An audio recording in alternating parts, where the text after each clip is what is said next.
मैं बार बार कहती हूं, देखिए बहने, एक नया बिल लाए संसद में, महिला आरक्षण बिल, खूब वाह वाह हुई पूरे देश भर में। जितने भी विपक्षी दल हैं हमने भी समर्थन किया कि चलो ये बहुत अच्छा कदम है।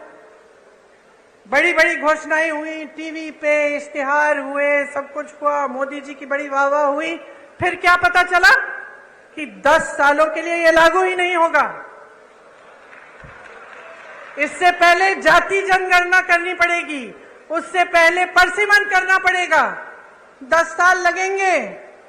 तो फिर इस घोषणा का मतलब क्या है? इन चुनाव के लिए फिर से मतलब क्या है? आप महिलाओं को मजाक समझ रहे हैं? आप समझ रहे हैं कि महिलाओं को आप कुछ भी कह दें और हम अंधे होकर आपको वोट देंगे?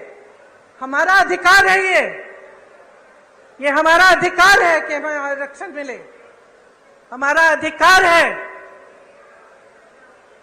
ये कोई एहसान नहीं कर रहा है हम पे। और जिस तरह इस देश के एक एक वासी का अधिकार है, इस संविधान में है कि हर चीज के लिए समान अधिकार होना चाहिए। आज देश भर में किसान एक दिन में 27 रुपए कमाता है। और अडानी जी, जिसका जिक्र आपने किया, बड़े बड़े उद्योगपति कितना कमाते हैं बताओ? 1600 करोड़ रुपए एक दिन में एक आदमी कमा रहा है। 1600 करोड़ रुपए एक दिन में वो कमा रहा है। 27 रुपए आप कमा रहे हैं। आपकी संपत्ति उसको दी जाती है, जब आपका नंबर आता है तो कहते हैं पैसा नहीं है। ये सरकार चल रही है इस देश में। आप क्या अपने प्रदेश में भी ऐसी सरकार चाहते हैं? क्या आप अपने प्रदेश में एक ऐसे मुख्यमंत्री को लाएंगे जो सबसे पहले अपने लिए सारी संपत्ति बटोरने का काम करेगा और आपके हाथों में कुछ नहीं देगा? भाजपा की सरकारें जो हैं अमीरों के लिए चलती हैं। इसमें गरीब के लिए, मिडिल क्लास के लिए कोई सोच नहीं है। चाहे पेंशन की बात करें, चाहे आप जाति जनगणना की बात करें, मौन हो जाते हैं, कुछ कहते नहीं हैं। आपका ध्यान इधर उधर भटकाने की कोशिश करते हैं। कभी धर्म की बात करेंगे, कभी कोई और बात उठाएंगे जिससे आपके जज्बात जुड़े हैं। लेकिन जब सही बात आती है, जिससे आपके अधिकार बनेंगे, जिससे आप मजबूत बनेंगे, तो मौन हो जाते हैं। इनसे पूछिए क्यों नहीं कर रहे हैं जाति जनगणना। आज मैं यहां खड़े हुए घोषणा करना चाहती हूं, बघेल जी से मैंने बात की है, अगर हमारी सरकार दोबारा छत्तीसगढ़ में आएगी तो बिहार की तरह यहां भी जाति जनगणना कराई रहेगा।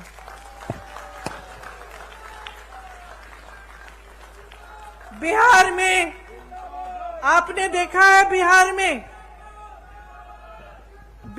में आंकड़े आपने देखे हैं। 84% ओबीसी, एससी, एसटी के लोग हैं। मैं आपसे आज पूछना चाहती हूं कि बड़े बड़े पोस्ट में, बड़े बड़े अधिकारियों के जहां जहां सत्ता है, वहां क्या 84% ओबीसी, एससी, एसटी के लोग हैं? जवाब दीजिए, हैं? क्या उनका अधिकार नहीं है? तो जाति जनगणना क्यों नहीं हो सकती? होनी चाहिए।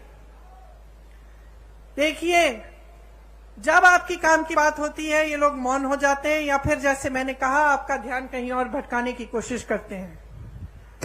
इन्होंने जितनी महंगाई इस देश में बढ़ाई है, वो मेरी बहनें जो यहां बैठी हैं वो बहुत अच्छी तरह समझती हैं, क्योंकि पूरे समाज, परिवार का बोझ उठाती हैं। आप चाहती हैं कि आपके बच्चे बड़े हों, पढ़े लिखें। जब आप स्कूल की फीस भरने जाती है, कितनी मुश्किल होती है आपके लिए। जब आपको उनकी वर्दी खरीदनी पड़ती है, उनकी किताबें खरीदनी पड़ती हैं, उनके लिए कोई नए कपड़े लेने पड़ते हैं, जूते लेने पड़ते हैं, सब पे जीएसटी टैक्स लग जाता है। सब पे केंद्र सरकार ने टैक्स लगाया है और उसका दाम बढ़ा दिया है। टैक्स आप दे रहे हैं और मौज उनके उद्योगपति दोस्त कर रहे हैं। हर चीज पे टैक्स लग रहा है, कपड़ों पे, बर्तनों पे, जो आप जाके आप सब्जियां खरीदते हैं वो भी महंगी हो गई हैं, तेल महंगी हो गई है, गैस के सिलेंडर को देखिए। इनका कहना है कि हम राशन आपको मुफ्त दे रहे हैं, लेकिन मैं इनकी राज बताती हूं आपको। आज कांग्रेस की सरकार में आपको 60 रुपए का राशन मिलता था कि नहीं मिलता था? आपको याद है? आपको 60 रुपए देने पड़ते थे, आपको राशन मिलता था। उस समय किसी को याद है कि सिलेंडर का क्या दाम था? 425 रुपए था। 425 रुपए का सिलेंडर था, 60 रुपए का आपको राशन मिलता था। तो 485 रुपए में आपको राशन भी मिल जाता था, आपको सिलेंडर भी मिल जाता था। ये सही है कि नहीं बहने? सही है। अब इन्होंने कह दिया कि हम राशन मुफ्त दे रहे हैं, बहुत अच्छा। सिलेंडर कितने का दे रहे हैं? 1125 रुपए से 1200 रुपए में। समझ रहे हैं आप कि आपके साथ कितना बड़ा धोखा हो रहा है? आपको कहा जा रहा है कि आपको राशन मुफ्त मिल रहा है, लेकिन जितना राशन का दाम पहली सरकार को आप जितना राशन के लिए देते थे, उससे कहीं ज्यादा सिलेंडर का है। तो जहां आपको 485 रुपए में दोनों चीजें मिल जाती थी, आज 1125 रुपए में एक सिलेंडर मिल रहा है। कौन खरीदेगा? अरे इनके उद्योगपति दोस्त आपके घर आके आपके लिए सिलेंडर खरीदेंगे? जहां जहां रोजगार का मौका था, इन्होंने खत्म कर दिया। नौकरियां मिलती थी, रोजगार मिलता था पीएसयू से। इसीलिए पंडित जवाहरलाल नेहरू का जो नजरिया था उस समय कि बड़े बड़े पीएसयू बनाए ताकि जनता को रोजगार मिले, आज वो पीएसयू बिक गए हैं, निजी बन गए हैं।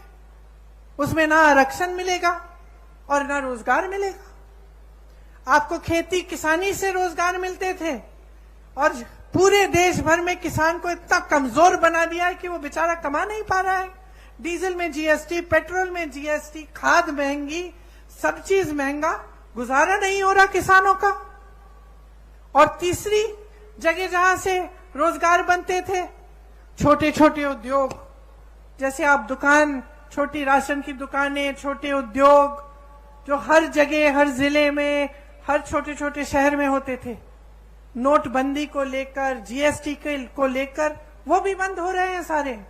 तो रोजगार देंगे कहां से ये लोग? इनको कोई दिलचस्पी नहीं है आपकी भलाई में। ये सिर्फ चाहते हैं कि सारी देश की संपत्ति इनके बड़े बड़े उद्योगपति दोस्तों को मिल जाए, ताकि उनके जरिए उनकी पार्टी में डाला जाए और चुनाव पे वो पैसे फेंक फेंक के चुनाव जीत सके। ये उनका मकसद है, सत्ता में रहना। और जो नेता सिर्फ सत्ता में रहना चाहता है और वो ये नहीं समझता कि सत्ता देने वाली पब्लिक है, तो वो नेता पब्लिक की भलाई कभी नहीं कर सकता। आज बघेल जी ने कहा कि यहां पे प्रधानमंत्री जी आकर कहते हैं कि अगर देश भर में धान खरीदी का सबसे ज्यादा यहां पे दाम मिलता है तो उनकी बदौलत है। अब बताइए, ये जब प्रदेश सरकार काम करती है तो उसका श्रेय भी लेना चाहते हैं। इससे उनकी नीयत दिखती है। मैं उत्तर प्रदेश से आती हूं, मैं इनसे पूछना चाहती हूं, बनारस में धान खरीद का क्या दाम है? बनारस तो इन्हीं की जगह है, वहीं से चुनाव लड़ते हैं। क्या वहां पे दे रहे हैं जितना यहां छत्तीसगढ़ में मिल रहा है आपको धान के लिए? मैं पूछना चाहती हूं कि उत्तर प्रदेश में 1200-1400 का दाम क्यों मिल रहा है? फिर अगर आप ही देने वाले हैं तो सबसे पहले तो अपनी जगह दीजिए ना बनारस में। जगह जगह जाके प्रधानमंत्री जी कहते हैं कि मेरा गारंटी, मोदी का गारंटी। और दुनिया क्या कहे? क्या कहे दुनिया इस मोदी जी के गारंटी का? कि जब आपने 15 लाख का गारंटी दिया था, हमारे खाते तो आज तक खाली हैं। ये आपका गारंटी क्या है? आपने कहा था कि आप करोड़ों रोजगार देंगे, क्या हुआ? तमाम नौजवान बेरोजगार खड़े हैं आपके केंद्र सरकार में, इतने पद खाली हैं आपने भरे ही नहीं। कहां गई आपकी गारंटी? कौन सी खोखली गारंटी है?